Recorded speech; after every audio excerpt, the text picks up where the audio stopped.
1910. Japón invade Corea y la convierte en su colonia. La dominación dura hasta 1945, cuando el país nipón cae derrotado ante los aliados de la Segunda Guerra Mundial. Corea queda libre, sí, pero dividida en dos. Al norte influyen los soviéticos, al sur los estadounidenses. Una línea invisible en el paralelo 38 corta en dos a una nación que antes era una sola. La tensión aumenta en 1948. En el norte, los soviéticos instalan un régimen comunista bajo el liderazgo de Kim Il-sung. En el sur, los estadounidenses respaldan un gobierno anticomunista gobernado por Syngman Rhee. Además, la victoria comunista en China en 1949 lanza más leña al fuego. Kim Il-sung se siente ahora invencible con Mao Zedong como su aliado. Pide el visto bueno a Stalin y a Mao para invadir el sur. Pero ellos dudan. Kim promete que será rápido, fulminante. Al final aceptan y el 25 de junio de 1950 se desata el infierno. Decenas de miles de soldados norcoreanos cruzan el paralelo 38 y en cuestión de días arrinconan el ejército del sur contra el mar. Washington entra en pánico. Si Corea del Sur caía, la credibilidad de Estados Unidos se destrozaría y Asia entera, desde Taiwán hasta Vietnam, quedaría vulnerable al comunismo. Truman convoca al Consejo de Seguridad de la ONU y les pide no solo que denuncie la invasión, sino que permitan intervenir militarmente. Los consejeros de la ONU se miran entre sí y, ante la ausencia de la URSS, lo aprueban por unanimidad. La guerra escala. Tropas estadounidenses, junto con soldados de países aliados, incluido el Batallón Colombia, el único de América Latina, desembarcan en Corea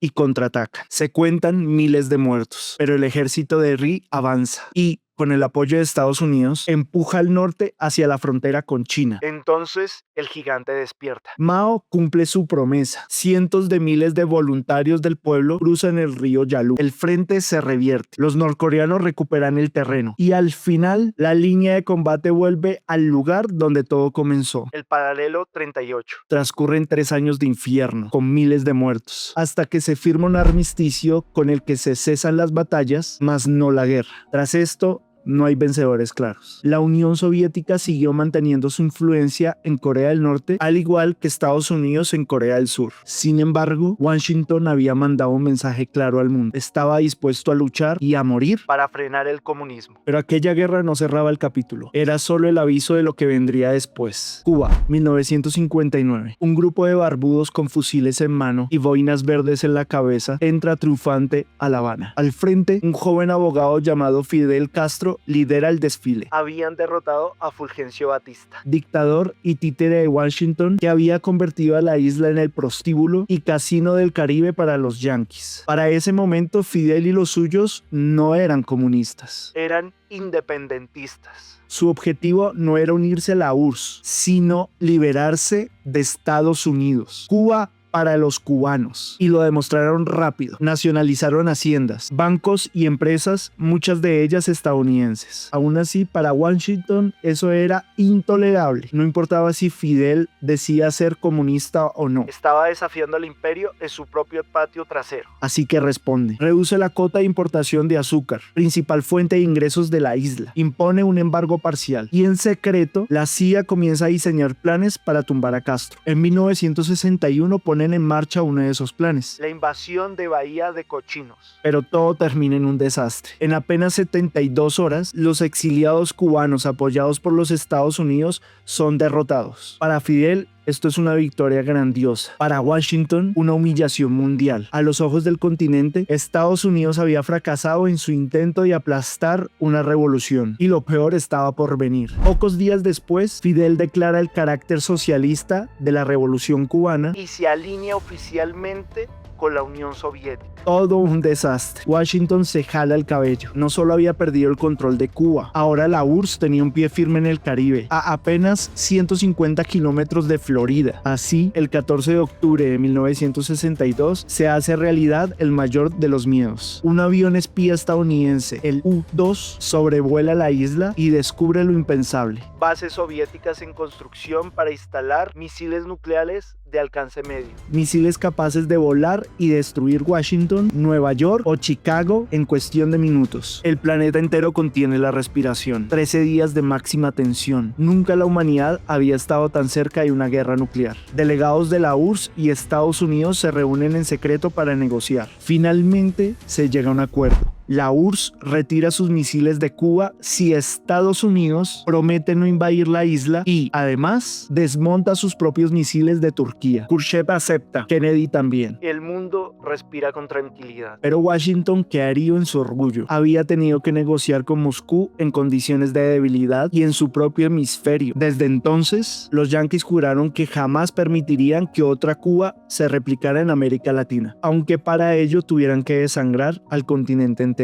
Y la promesa se cumplió. Pero eso, sin embargo, lo vamos a ver después de poner el foco en otra región del mundo. Una en la que, por aquel entonces, vivía años muy agitados. Me refiero a África. A finales del siglo XIX, las potencias europeas se lanzaron a colonizar el continente como buitres sobre una presa. Armados hasta los dientes, exigieron rendición total. Aunque muchos africanos resistieron hasta la muerte, sus armas eran demasiado débiles frente a las de los imperialistas. Así, Europa se repartió a África como si fuera un pastel, peleando incluso entre ellos por el pedazo más grande. Claro que durante décadas hubo intentos de liberación, pero todos fueron sofocados con violencia, hasta que llegó la Segunda Guerra Mundial y con esto la debilidad de las potencias coloniales. El momento que muchos pueblos africanos estaban esperando. La lucha independentista renació y esta vez sí se lograron resultados. Para 1960, más de 20 países africanos habían conquistado su libertad. Ahora las preguntas no eran cómo vencer a los colonizadores, ni cuándo, sino qué hacer de aquí en adelante. ¿Cuál camino escoger?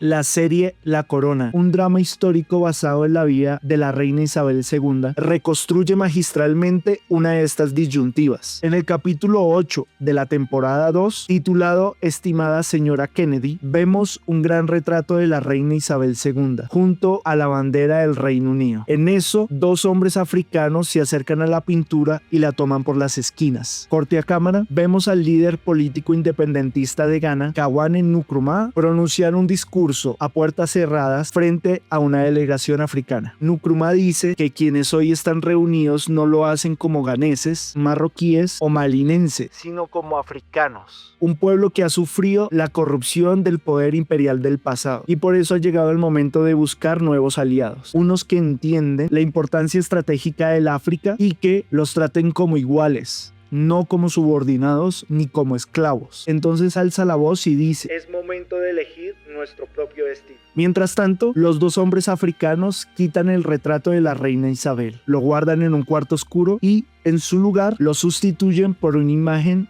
de Lenin. Nkrumah termina su discurso diciendo que el camino que deben tomar es el de una África socialista. Para los africanos, su propuesta, claro, genera conmoción en la sala. Algunos delegados aplauden, incluso se ponen de pie, mientras que otros murmuran, niegan con la cabeza y golpean la mesa. La escena termina cuando una mujer cubre el cuadro de la reina Isabel II con una sábana sucia. El mensaje queda claro. Uno de los tres caminos posibles era el del socialismo africano y la alineación con Moscú. Países como Ghana, Egipto, Argelia o Angola miraron en esa dirección. Otros, como Kenia, Nigeria o Costa de Marfil, tomaron el segundo camino y se inclinaron hacia Washington. Algunos más intentaron un tercer sendero, el de los no alineados. Es decir, ni con el uno ni con el otro. Claro que en la práctica las fronteras eran muy borrosas. Egipto, por ejemplo, jugaba a relacionarse con los dos bandos según le convenía. Otros países no eran satélites formales, pero sí mantenían más acuerdos militares y económicos con uno de los dos bandos. Aún así, todo esto significaba para Estados Unidos un inmenso dolor de cabeza, porque ponía en evidencia los límites de su poder hegemónico. No había logrado ni alinear a toda África bajo su bandera, ni impedir que la URSS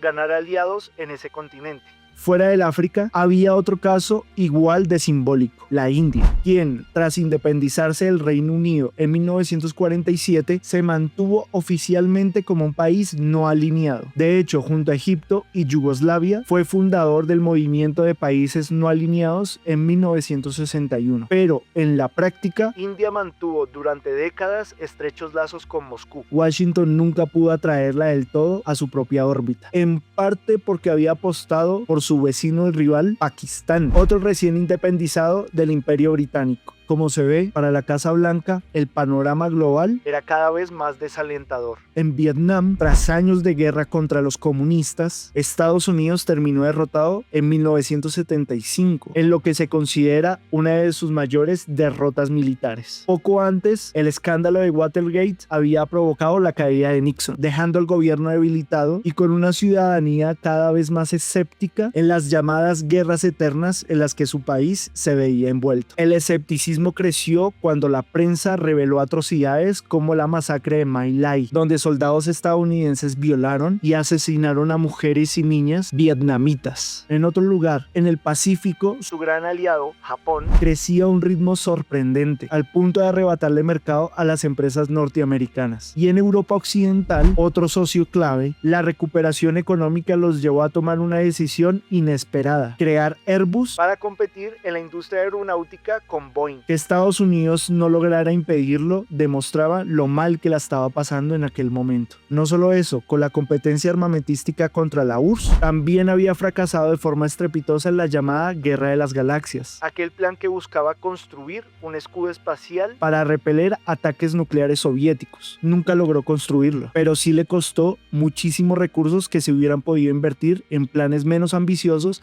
pero más efectivos. Ante todas estas malas noticias, solo había un respiro. Mientras la influencia estadounidense parecía debilitarse en Asia, África y Europa, en América Latina la historia era muy distinta. Allí, Washington desplegó toda su fuerza para impedir que la experiencia cubana se esparciera por toda América Latina. Respaldó el golpe de estado de Augusto Pinochet contra Salvador Allende en 1973 y, poco después, coordinó el Plan Cóndor, una red de dictaduras militares en el Cono Sur, Chile, Argentina, Uruguay, Paraguay, Brasil y Bolivia, que colaboraban entre sí para secuestrar, torturar y asesinar a opositores y críticos. La represión fue brutal y sistemática. En Argentina, por ejemplo, miles de jóvenes estudiantes y militantes fueron perseguidos durante la llamada Guerra Sucia. Entre ellos, un episodio quedó marcado en la memoria colectiva: la Noche de los Lápices de 1976, cuando un grupo de adolescentes que reclamaba el derecho al veto estudiantil fue secuestrado y desaparecido por la dictadura militar. Historias como esta revelan hasta qué punto Estados Unidos estaba dispuesto a tolerar e incluso alentar atrocidades con tal de frenar el comunismo en su propio patio trasero. Con ello, Estados Unidos garantizó gobiernos dóciles y frenó, al menos por un tiempo, el avance de proyectos alternativos en la región. Sin embargo, el balance global seguía siendo claro: el poder estadounidense estaba en decadencia. Cada independencia, cada país que se inclinaba hacia Moscú, debilitaba poco a poco la hegemonía de Washington. Incluso algunos intelectuales como Immanuel Wallerstein llegaron a anunciar en los años 80 que la OTAN tenía los días contados. Sin embargo, la historia tomaría otro rumbo. El 9 de noviembre de 1989, con la caída del muro de Berlín, iniciaba el principio del fin de la Unión Soviética, el cual concluiría en 1991. El colapso soviético no fue un rayo caído del cielo ni un mérito de Estados Unidos. Fue el resultado de años de desgaste interno y presiones externas. El sueño comunista de convertir a Rusia en una de las naciones más poderosas se había hecho trizas. Durante décadas, Moscú había intentado sostener un modelo económico centralizado que, poco a poco, se volvió incapaz de competir